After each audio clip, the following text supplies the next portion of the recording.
భార్యాభర్త బంధంలోని మూడో మనిషి అనేది అవసరమా? అనుమానమా? ఒక భార్యాభర్త బంధంలోనే కాదు, ప్రేమలో కూడా.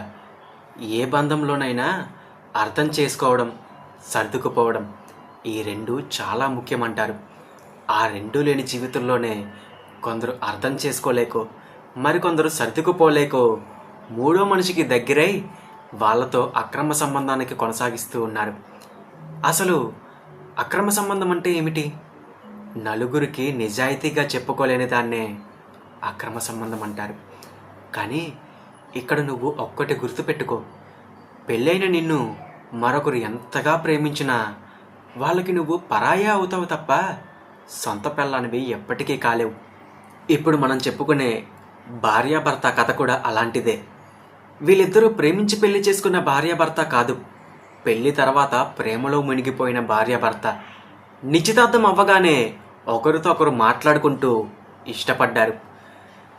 ప్రేమ తర్వాత పెళ్ళి అనేది నాకు తెలియదు, కానీ పెళ్ళి తర్వాత ప్రేమ అనేది చాలా అద్భుతంగా ఉంటుంది. అలాగే ఉండేవారు వీళ్ళిద్దరూ. అబ్బాయిది సిటీలో ఉద్యోగం, సో ఆ అమ్మాయిని తీసుకొని సిటీకి వెళ్ళిపోయాడు. ఇంట్లో ఉండేది ఇద్దరే కావడంతో ఒకరితో ఒకరు సమయం ఇచ్చుకుంటూ ఉండేవాళ్ళు. అబ్బాయి ఆఫీస్ నుంచి ఇంటికి రాగానే అమ్మాయికి సమయం ఇస్తూ ప్రేమగా చూసుకునేవాళ్ళు. చూసే వాళ్ళందరూ వీళ్ళిద్దరూ ప్రేమించి పెళ్లి చేసుకున్నారా అని అనుకుంటుండేవాళ్ళు.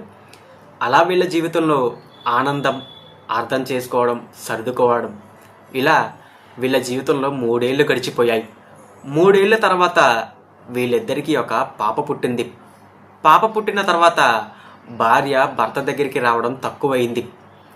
ఇంట్లో పనులు, పిల్లలు, భర్తని చూసుకోవడం తనకి సమయం ఉంటూ ఉండేది కాదు. ఆఫీస్ నుంచి వచ్చిన భర్త నేను తనకి సమయం ఇస్తున్నా నా దగ్గరికి రావటం లేదని అనుమానం మొదలైంది. భార్య ఇంట్లో కష్టపడుతూ ఉన్నా నన్ను అర్థం చేసుకోవటం లేదని భార్యకి బాధ మొదలైంది. ఇంకలా వీళ్ళిద్దరి మధ్య ప్రేమ అనే అవసరం అప్పుడు మొదలైంది. అనుమానంతో భర్త భార్యతో గొడవలు పడుతూ ఉన్నాడు. గొడవలకి అలవాటు పడిన భార్య సర్దుకుంటూ వెళ్ళిపోతూ ఉంది. ఇంకలా వాళ్ళ జీవితంలో భార్యాభర్త ఇంట్లో ఉంటున్నారా అన్నట్టు ఉంటుండేవాళ్ళు.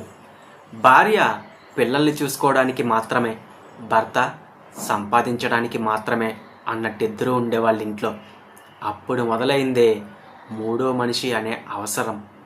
వీళ్ళిద్దరి మధ్య వచ్చిన దూరానికి ఎవరూ లేక నాకెవరైనా మనసులో బాధని చెప్పుకోవడానికి ఉంటే బాగుండు అనే అవసరంతో మొదలైందే మూడో మనిషి అనే బంధం. మన గురించి బాగా తెలిసిన వాళ్ళకన్నా కొత్తగా పరిచయమైన వాళ్ళు మనకి సమయం ఎక్కువ ఇస్తూ ఉంటారు. అలా మనం వాళ్ళకి బాగా దగ్గరైపోతూ ఉంటాం. కొత్తగా పరిచయమైన బంధం భార్యకి సమయం ఎక్కువ ఇవ్వడంతో అది ప్రేమ అనుకుంటుంది భార్య. భార్య తనని దూరం పెడుతూ గదిలోకి తనతో గడపడానికి రావటం లేదని అనుమానం మొదలైంది భర్తకి. అలా అనుమానంతో అవతల వాళ్ళకి ఆ అవసరం అవకాశంగా మారి మూడో మనిషితో అక్రమ సంబంధం మొదలయ్యేలా చేసింది.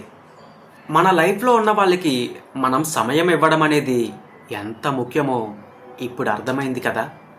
మనతో ఉన్న వాళ్ళు ఒకప్పుడు మనకి సమయం ఇస్తూ ఇప్పుడు సమయం ఇవ్వటం లేదంటే మనం ఎలా అర్థం చేసుకోవాలో అనేది మనకిప్పుడు అర్థమైంది కదా. కొన్నిసార్లు సర్దుకుపోవడం అనేది చాలా ముఖ్యం. అలా సర్దుకుపోలేని నిమిషంలోనే మనిషి మరొక మనిషికి దగ్గరైపోతాడు.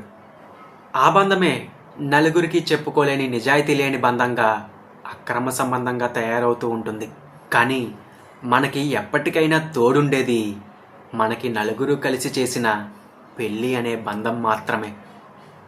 భార్యాభర్త బంధంలోని మూడో మనిషి రాకుండా ఉండాలంటే అవసరం, అనుమానం, అర్థం చేసుకోవడం, సర్దుకుపోవడం ఈ 4 అనేవి చాలా ముఖ్యం.